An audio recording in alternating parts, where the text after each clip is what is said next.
Hello everyone, welcome to another edition of Cass's Kitchen. You know, I got to thinking to myself, you know what I really love? Ice cream. I can eat ice cream every day, no matter what the weather is. 110 degrees? Cool, I'll send myself into shock by eating really cold ice cream on a hot day. 20 below? I don't know any better, let's cool that core temp down and continue eating. But the thing you don't see a whole lot of necessarily is homemade ice cream, which is a shame because you can come up with all sorts of crazy flavor profiles or add whatever toppings you want when you make it at home. And the other thing that they throw out there is always an ice cream maker. Not down with that. I don't subscribe to a lot of Alton Brown talk, but one of the things I do enjoy of his is the concept of unitaskers being bad. So, we are going to come up with a recipe to completely bypass the unitasker that is an ice cream maker and use tools that hopefully everyone has at home in some way, shape, or form. So, the first thing we are going to do is create our custard. This will be the first step in a two-part process. The other part we'll do at a later time. But really, like, the base of the ice cream is the custard. To make the custard, you need a saucepan of some sort, maybe a small pot, depends on how much you're making. This is an experiment, totally experimenting, so we're going to do a relatively small batch. So, got the small saucepan, got some extra bowls, because we'll need those here in a minute. I'm using about a cup of heavy cream, whipping cream. Depending on what you want to see online, they vary wildly. The other dairy products to use, I have read anything from whole milk to half and half. I've seen a couple use skim. I have some extra half and half that should be usable. So we are going to try that out. And if it doesn't work, well, let's face it, it's me. There's probably about like 18 other things that caused it to not work. About a third cup of sugar. I know I didn't use the right thing for that, so Dawn will kill me. Well, she won't kill me because I didn't ruin anything, but she'll just lecture me later on about how I didn't do it right.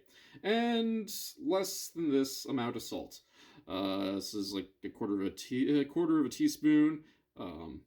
Well, the item is, and I filled that up about half that, so somewhere around an eighth of a teaspoon. I couldn't find the eighth of a teaspoon measure, so I just wing it like I do everything else. We're just winging it here. So, and last but not least, 3 eggs. I know there's 2 here. Hey, look, there's a third one. My Stark County education didn't fail me despite his best efforts. So, the first thing we are going to do is take all of our ingredients that aren't the eggs and put them in a pot over low heat. We want to keep things low and slow just because we don't want the milk and cream curdling. We are going to keep these things, as I pump these in here one by one, until everything is thoroughly dissolved. And by thoroughly dissolved, of course, I'm talking about the sugar and the salt. All in all, this should take about 5 minutes. So I'm just gonna dump that in there. Get my whisk. And we're gonna start kind of pumping, get some of that sugar dissolved in here.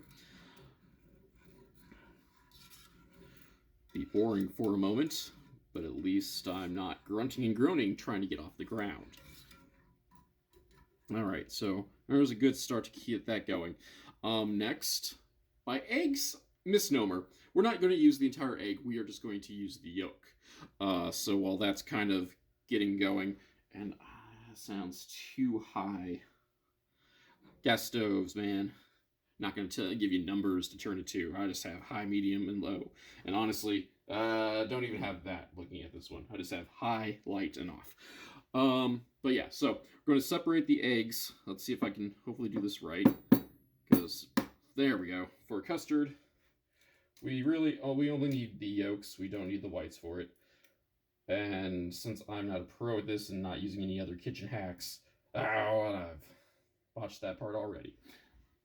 That's okay, it's only the first egg, and we can dig the yolk out. There we go. Ha! I'm back on camera now.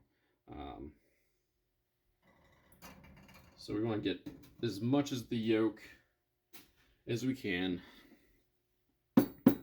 Want those nice little binding proteins that they come with.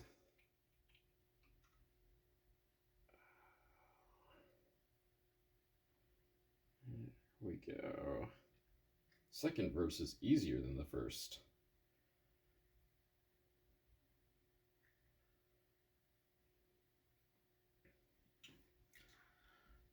And, you know, do whatever it is you do with the egg yolks, or the egg whites. You know, low-fat, healthy omelet.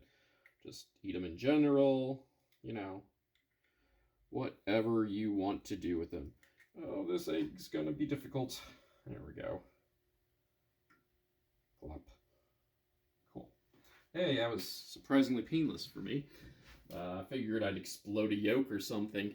Hey, back on screen. So just gonna put these in the fridge for a moment until I figure out what I'm gonna do with those.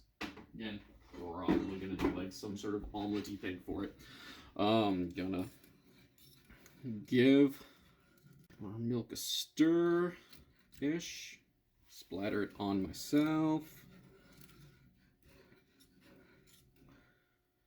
And remember, low heat. We don't want this coming up to a boil at all. That would be bad. All right, so while that's going, we're gonna go ahead and whisk up our egg yolks. Get them nice and broken. Get it ready for the tempering. For those of you who are kitchen newbies, anytime you're going to add egg into something that you're already boiling, unless you're planning on like poaching that egg, you need to temper it. So the egg doesn't just flash cook and instead it incorporates into your brew. So what that basically means is once our cream mixture gets up to temp, or at least a good temp, we will take in a bit of it, a little bit at a time, and add it to the egg yolk until the egg yolk kind of matches the temperature of what we are cooking. And then we'll add all the products in together. So let's do that. I didn't think things through and only brought one whisk. Because again, we got to make sure our cream is going to dissolving everything. Brilliant. Seems to be going well.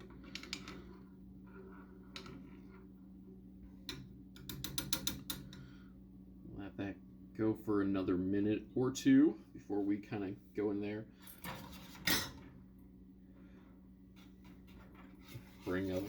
Do another whisk of the eggs. Forever whisking something. If it's not the cream, it's the eggs. One thing we will also note is that we are not adding any flavors to this yet. That will come in stage 2, probably tomorrow, just because it's late in the afternoon, and I said I could eat ice cream, you know, all the time, but I don't feel like making it all the time. Let's face it, I need my beauty rest, and that requires a lot of rest, and a lot more rest than what I'm getting now, to be quite frank.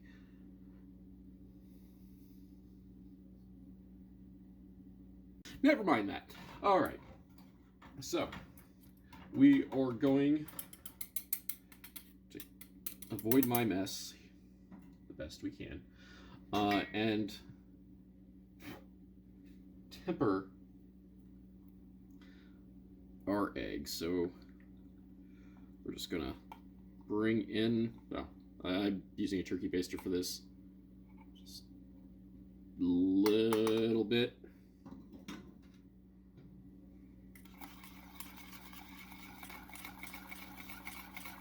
I'm gonna whisk that. Can we get the camera to that? Oh. As per usual, trying to make a mess, because it wouldn't be a thing if I wasn't trying to make a mess and, you know, get my kitchen privileges revoked again.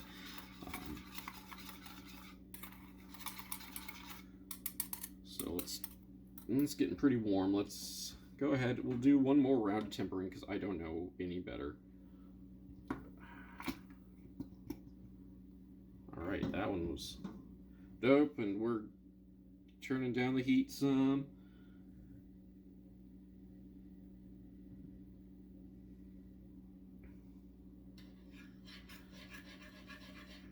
Turning down the heat.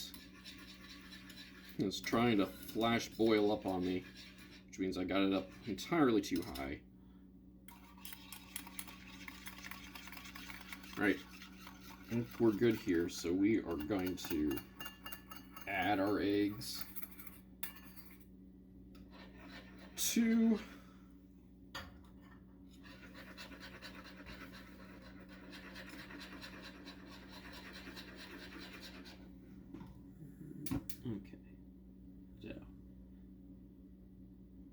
so keep that low, let that come.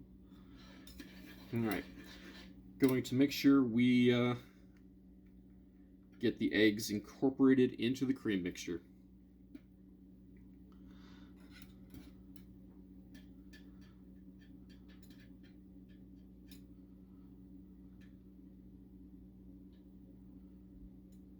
Alright, it's also my bit of not planning. Didn't get a container for this. I will be back. Alright, back. For this exercise, also gallon baggy.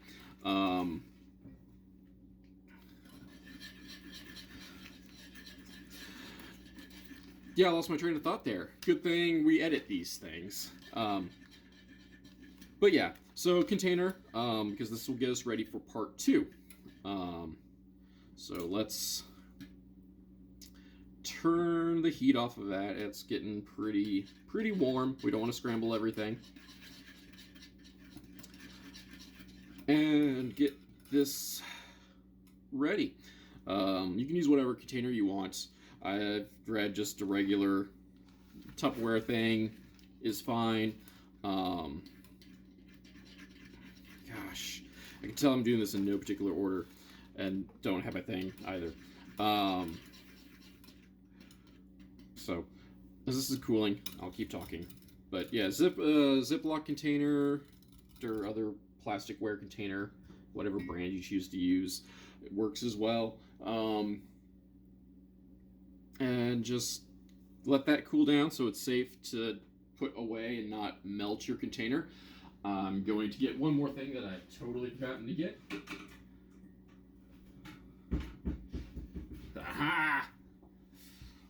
Strainer! Yeah, we're going to kind of sift this all into our container once we get to the kind of a safe point in terms of temperature. Wow, that almost looks like it could be the color of ice cream. Impressive.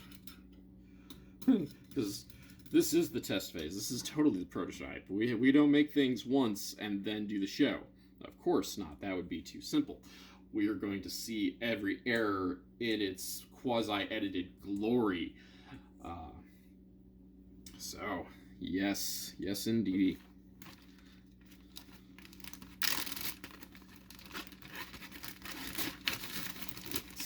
The bag ready. Alright, it's my setup. Let's hope it doesn't explode. If there's not another Cass's Kitchen, it's probably because I buggered this up and there's a mess and I'm dead now. So tell my wife I said hello. Tell my mom I'll be upstairs in a bit for dinner. Groovy. So get our mixture. We're just gonna get that sifted, make sure there's no lumps. Nothing like that, and oh, that was surprisingly clean. Yeah, we don't want any curds in there. Oh, that is great. All right. So what I have here is a bag of custard. Once that cools down a wee bit more, I'm going to do what I can to get the oxygen out of it, and we are going to go into the freezer. This will be in the freezer for, the internet says you should do it for 4 hours. But again, I don't want to make more ice cream. I don't want to continue the making ice cream process Wow, that was a bunch of word salad English. It almost made sense.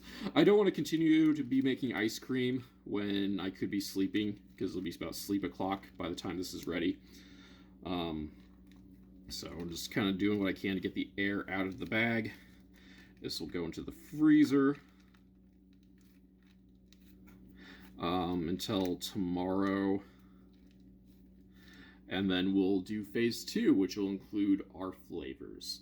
So, thanks to internet magic, you won't have to do things like watch me do other things, and bathe, and sleep, and all that good stuff.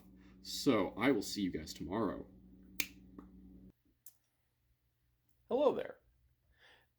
Now, I know you guys watch my videos and listen to my wildly successful podcast and think to yourself, well, Rob, you're an awfully busy man. After all, you run a global media empire. How do you find all the energy to complete all those tasks you need to do? I'm going to let you in on a little secret. I don't do it by myself. I have to have a little pick-me-up, and I'm sure you probably do too. So that's why I drink Raze Energy drink. It has all the caffeine and electrolytes that I need to help push me through those hard-to-do projects and get me a little pick-me-up in the process. And with 0 sugar, there's no crash afterwards.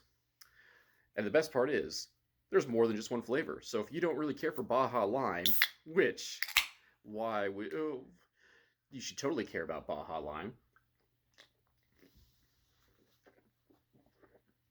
There are several different delicious flavors to choose from. So check out Raze Energy Drink by Rep Sports. And while you're there, if you happen to be the sporty kind of folk, check out all their supplies of pre-workout and supplements from there. I mean, okay, full disclosure, I don't use it. I got Scooby-Doo muscles. But, Raze Energy Drink, that I do use. That I recommend. And while you're there, if you happen to buy anything, use my checkout code CASS and get 15% off your order. So, Raze Energy Drink. Be like Cass. Get in the kitchen. Drink. Hey everyone, we are back. It's been quite a bit of time since we started up our custard, and now I've allowed the custard to freeze overnight, and now we're going to do the process of churning it. Almost every recipe you'll find on the internet at this point wants you to put the custard in a ice cream maker. The point of this recipe is to avoid the ice cream maker because it's practically a unitasker. But I have a nice little item that isn't a unitasker. Oh, it's a handy dandy food processor. So this is the point of the show where we are going to churn our ice cream and we're going to bring flavor to it. The base for it, at least in this particular instance, is going to be vanilla extract. I thought about trying to get my hands on some real vanilla, but I didn't use that much forethought, and the places I usually go to shop didn't have real vanilla. If we did, we would have actually steeped the vanilla bean itself in with the custard, and then scraped the beans off later to add during the churning process. Obviously, we don't do that, don't have that, but I have actual vanilla extract. So we're going to put in a couple of tablespoons of that into the custard while we churn it. The second thing we are going to do for flavor, because we can't have nice things in this kitchen, so we have to ruin it. I've heard highfalutin culinary folks talking about enhancing vanilla flavor. So I want to try it. It sounds interesting, but I don't buy good ice cream, like good enough ice cream to do that, because I'm cheap, and Ben & Jerry's or some other brands, suit me just fine. But what I have here is a brand, I don't know, that I'm not going to show, even though I name dropped Ben & Jerry's, of robust olive oil. The highfalutin folks talk about how olive oil helps boost the natural flavoring of vanilla. So we're going to try this out, and then we're going to top it off when we try it with some natural salt as well, and just see how that goes. Let's just go effing nuts, because I want to be able to eat this too, so I'm not going to go totally crazy, because I also thought about throwing in my Reaper stuff too, just make a hot, inedible ice cream. But, for the first time, we probably won't do that. Next time, though. Oh, next time, everybody dies. All right, so I got about half of the custard mix in the processor at the moment. We're going to go ahead and churn this up a bit, and before we add a bit of the flavor and add the rest of the custard. If anybody's asking, yes, I did try this before sticking it in here, and it definitely tastes like frozen custard. So if that's your bag, it tastes pretty darn good, actually. If it's not, let's get the finger out.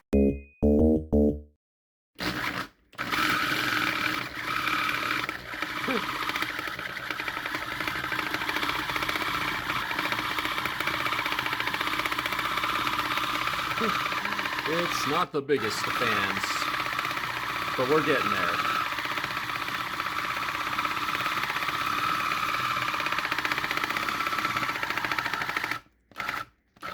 Okay, we are gonna switch that up a bit. There we go. We're getting somewhere. All right. Just gonna keep pulsing that. And now we're going to, now we got a little bit of a mixed thing going, looking pretty good. I'm going to take this opportunity to add in our ingredients, which I didn't preload into our teaspoons or anything like that. So we're just going to keep doing things. So let me pause for the cause and give her a flip and whatnot. All right. I put about 2 tablespoons of vanilla and 1 tablespoon of oil. I'm gonna pop the lid back on, start mixing things up.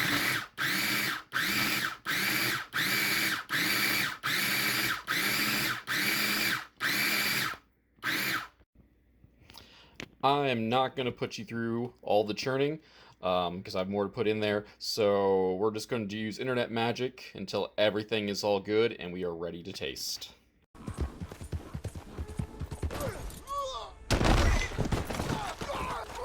It's all right. I've gotten a mixture that seems like ice cream for the most part. I think we're going to have to give her another whirl or two, actually, because it's pretty... Got a couple crunches on the bottom per se, but it's well enough that we can got the general feeling of it. We can give it a try. I'm gonna bring this over here. Look at that. That is soft servy goodness right there. As I said, I'm going to make it fancy. We're gonna put a little bit of, oh no, that's too much in one spot, Himalayan black salt, to help bring out the vanilla and olive oil flavors. So here we go.